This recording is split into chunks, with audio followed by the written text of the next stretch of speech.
जय श्री राम, जय श्री बालाजी महाराज, जय माता की। आपके पितर अगर बंधन में है, कुल देवी देवता अगर वचन बंध है, तो कैसे पता लगेगा आपको? कैसे आप ज्ञात कर सकते हो कि आपके पितर जो है बंधन में है? किस प्रकार के संकेतों से, किस प्रकार की जानकारी से आपको ये पता लग जाता है? जो व्यक्ति पहली बार देख रहा है और वो क्या पता उसके मन में क्या आ रहा होगा कि यार ये क्या कह रहे हैं यार, पितर कभी बंधन में हो सकते हैं, देवता कभी बंधन। देखो, देवी देवता कभी बंधन में नहीं होते, वचन बंध होते हैं। पितरों पर बंधन लगता है, कुछ बंधन हम लगवाते हैं और कुछ बंधन जो हम का मतलब मैं नहीं, आप स्वयं समझ गए। तो आप स्वयं भी बंधन लगवा लेते हो और कई बार किसी तरीके का कई जगह जाकर भी बंधन लग जाता है। कैसे ये सारा होता है, आज की वीडियो में आपको पता लगेगा और इससे मुक्त होने का रास्ता भी आज की वीडियो में मैं आपको बताऊंगा। तो अगर वीडियो अच्छी लगे तो लाइक करना, चैनल को सब्सक्राइब करना और बेल आइकन बटन को दबाना बिल्कुल भी मत भूलना, ताकि आने वाली टाइम से पहले वीडियो की नोटिफिकेशन आपको प्राप्त हो जाए। तो देखिए, पितृ है कौन? हमारे परिवार का हिस्सा। अब कई लोग पितरों को मानते हैं, कई लोग नहीं मानते। देखिए, माँ बाप की पूजा करना अनिवार्य होता है। धरती के जागृत रूप की कृपा के देवता हैं वो। आपके प्रति उनका सारा जीवन जो है यही लगता है कि मेरा पुत्र जो है मुझसे बड़ा स्थान ग्रहण कीजिए और करे, और ये आपके माँ पिता की सोच आपके प्रति अवश्य होगी। ये इसमें आप झुटला नहीं सकते। आपके घर में अगर कुछ एक वक्त को खाना भी नहीं है या कुछ भी नहीं है, तो आपके माता पिता आपको भूखा नहीं सुला सकते। खुद गीले में मां सोती है लेकिन अपने पुत्र को कभी नहीं सोती। तो ये जो है हमारे खुद के जो माता पिता हैं, ये पूजनीय होते हैं। इसी प्रकार से परिवार के अंदर आपके परिवार में ऊत पितर भी होता है, जो कि 10 आयु के करीब की अवस्था में गया हुआ होता है, तो वो भी देव श्रेणी में माना जाता है। तो हम क्या करते हैं, एक ऊत पितर 100 भूतों के बराबर की ताकत रखता है। अगर ऊत पितर आपके घर का रक्षक बन जाता है, तो आपके घर में नकारात्मकता प्रवेश नहीं करती है। अब पितरों के द्वारा ही कुल देवी का रिश्ता भी जुड़ा होता है। क्यों? आपके परिवार के अंदर काफी लंबे वर्षों तक माँ शीतला की पूजा हुई है और काफी लंबे वर्षों तक आपके माँ काली की पूजा हुई है। अब क्या होता है कि जो पीढ़ियां जो है, जैसे कि पीढ़ी पीढ़ी रंग बदलती रहती है, उसी प्रकार से अगली पीढ़ी तक हमें यही नहीं पता लगता कि हमारी कुल देवी है कौन।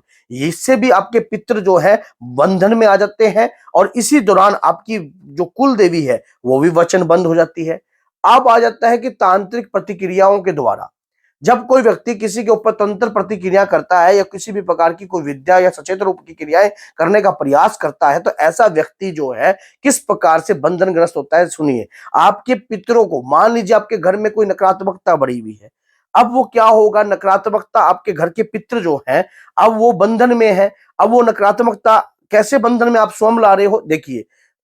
तंग तो कोई और कर रहा है। अब कोई एक्सीडेंट के द्वारा आपके परिवार में मर गया और मर गया और वो आपके परिवार में उसकी समय तो था नहीं, लेकिन उसकी सदगति नहीं हुई, तो एक्सीडेंट के द्वारा वो आपके परिवार में मर गया, नहीं आपके परिवार में ही वो फिर रहा है।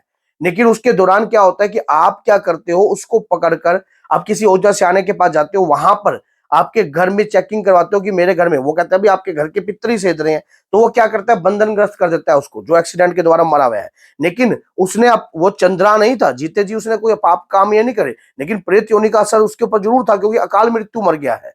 तो लेकिन अब वो क्या हुआ, तंग करने वाली चीज थी पीछे, थोड़े दिन महीना डेढ़ महीना आपके घर आराम रहता है, उसके बाद फिर दिक्कत बढ़ जाती है। तो वो चीज जो है आपने पहले बंधनग्रस्त करा दी, दोबारा फिर आपने पैसे लगा के अपने उस चीज को कटवाने का कोशिश करी, लेकिन अब आपके घर का रक्षक नहीं है, अब आपके पितृ बंधन में अपने स्वयं डलवाए हैं। उसको जो सामने वाला जो ओझा सियाना व्यक्ति है, उसको ये तो मतलब थोड़ा ना है कि आपके पितृ है कौन, आपके देवता कौन है, आपके शक्ति कौन सी है। उससे तो ये मतलब है आपको आराम मिलना चाहिए, मुझे पैसे मिलने चाहिए, बस। तो ये आप स्वयं भी ऐसे कार्य करवा देते हो।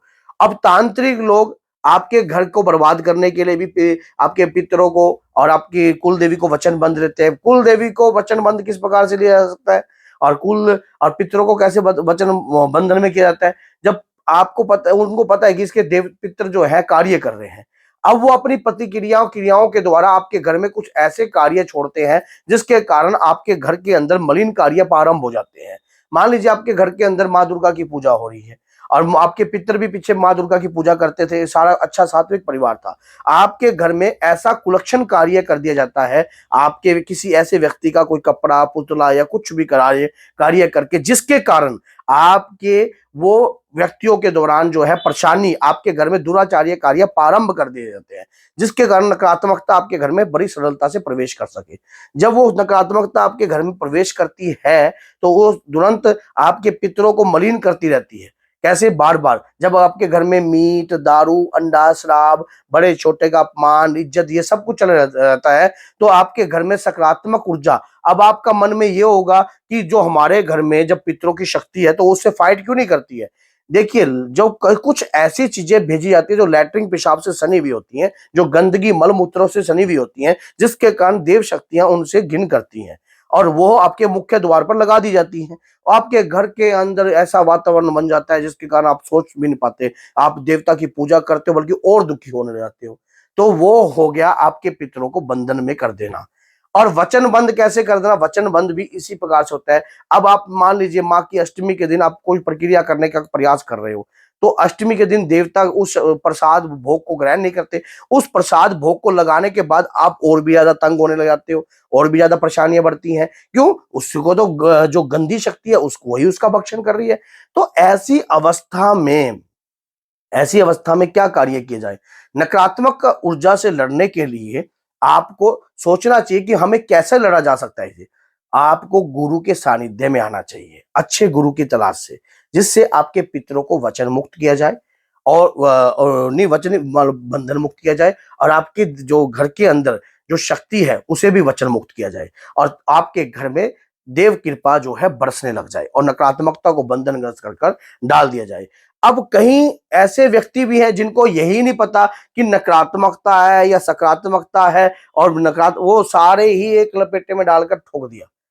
वो कहते हैं कि भैया नहीं नहीं मुसलमान नहीं, अल्लाह अल्लाह पुकारे। तो वही बात है कि नया नया व्यक्ति जब कोई धर्म को जो धारण करता है या कोई भक्ति पूजा पाठ करता है, राम राम राम राम राम माला जपता है पूरी, उसके बाद थोड़ा जैसा प्रेशर स्लो हो जाता है उसका।